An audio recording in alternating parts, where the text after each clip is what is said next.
Magandang araw mga kababayan, ginagigiliwan online ng mga netizens ang litrato ng cute na mga larawan ni Catherine Bernardo nang ito may maliit pa.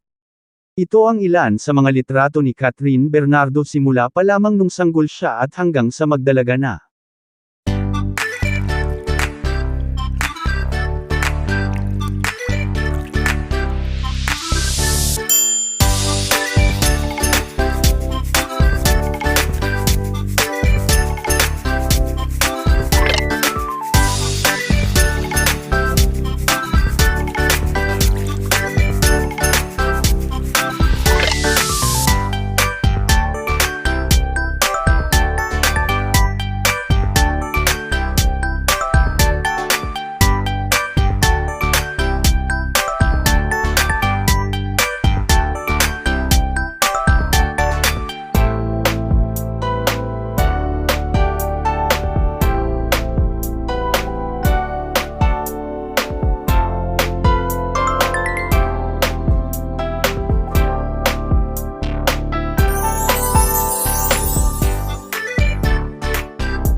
Maraming salamat sa inyong panunood, mag-subscribe sa channel ng mga sikat para sa susunod na mga video.